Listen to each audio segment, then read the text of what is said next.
Hello, welcome to my bookshelf, and today I am excited to do the last ever Booktubeathon video challenge. And I'm really excited that this one is very easy. It just involves me telling you a story about a book or a reading experience that means a lot to me, that's been very impactful in my life. And this one for me is a very easy one to come up with. And I think it's pretty similar for a lot of people, at least from like my friend group anyway.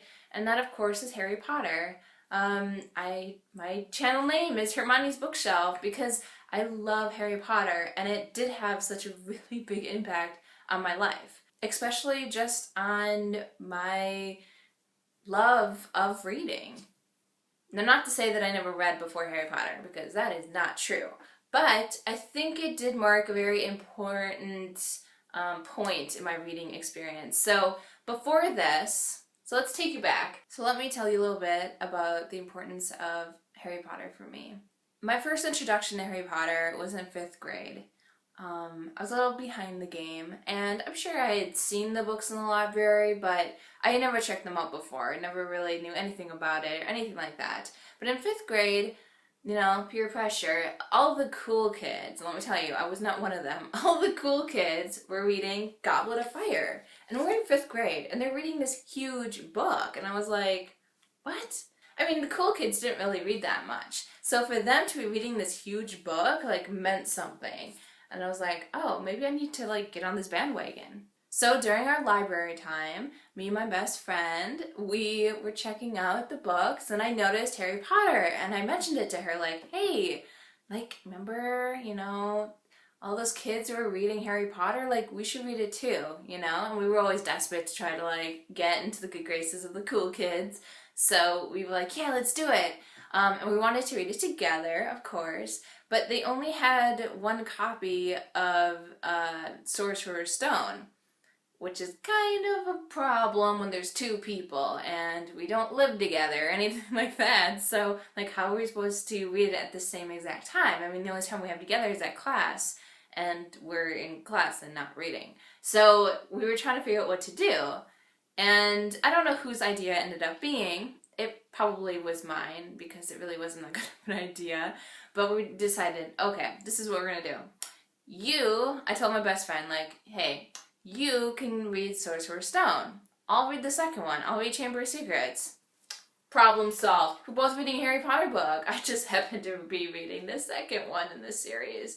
And again, I don't know why I thought this was a good idea, but let me tell you, this made a huge impact on me for the rest of my life, okay? So I go home and I start Chamber of Secrets. There's kind of a background thing where they kind of tell you a little bit about like what happened in the first one. A little bit, you know, they kind of tell you who Harry Potter is, but you know, they don't go in great detail and they shouldn't. I mean, it's the second book in this series. So I'm reading it and I'm like, okay. And I'm like, I'm not really sure if I grasp this. And I just remember getting to the chapter with Dobby and I'm like, am I supposed to know what this is? Like, what is going on? I just felt very confused, but I really liked it. I just like, I kept reading and I did finish it. So technically I read Chamber of Secrets before Sorcerer's Stone. Not exactly ideal, wouldn't recommend that. I really enjoyed the story, but I was like paranoid the entire time. Like, am I supposed to know these people? Am I supposed to understand something? I always felt like I was missing something because I didn't get the background. And that has made a really big impact on my life actually, because like now I'm very sensitive about that. Like, I will not watch or read something out of order.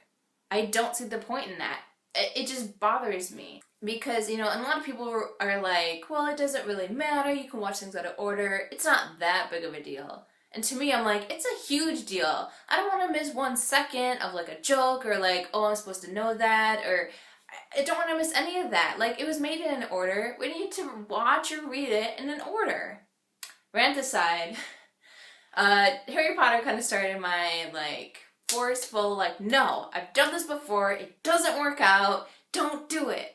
So I finished Chamber of Secrets pretty quickly. And then I went to Sorcerer's Stone after my friend had returned it to the library. Now here kind of goes back into some controversy around Harry Potter. So My friend's parents were concerned when she brought home Harry Potter. They had heard things on the news about it not being a good book, and, you know, there's witchcraft and that's dangerous, you know, that kind of thing.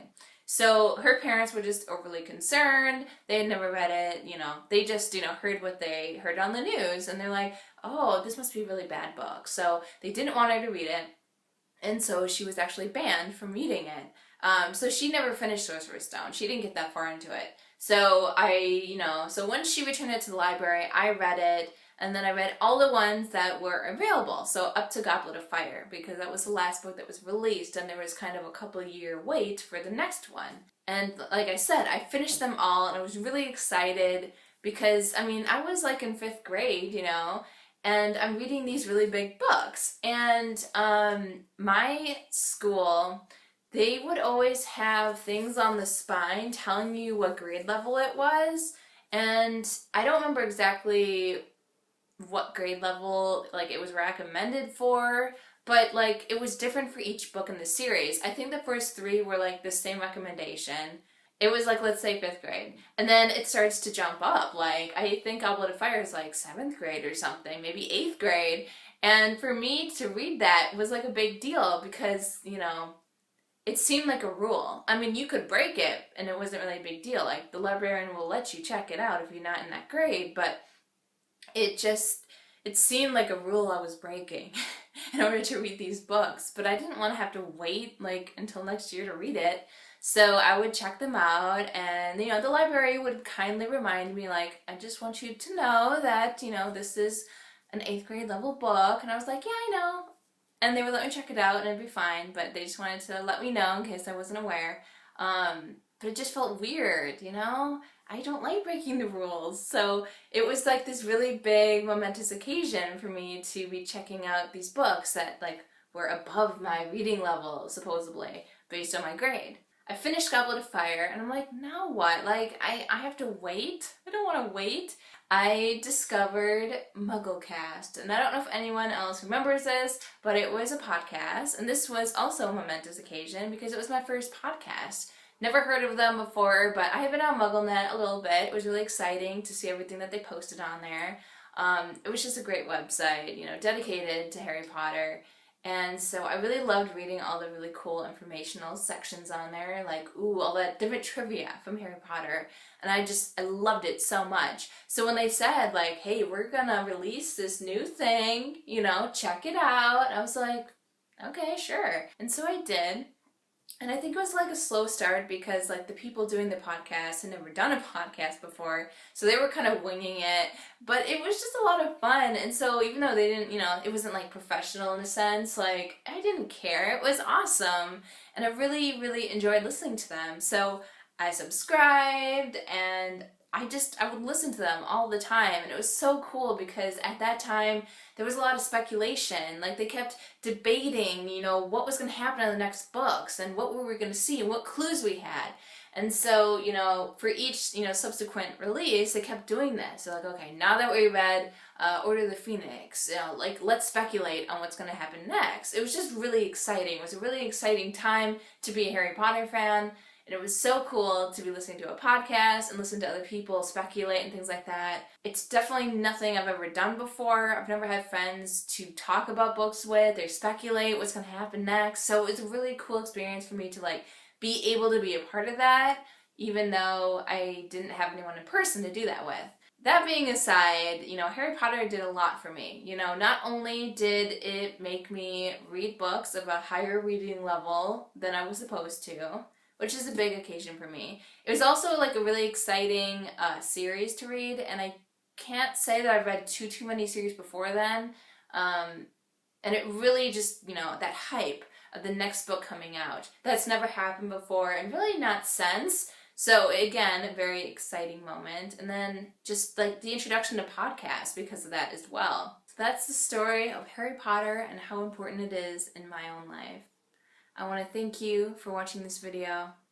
Thank you for listening to my stories and my ramblings about one of my favorite books and my favorite book series of all time. And with that, thank you for watching this video, and until next time.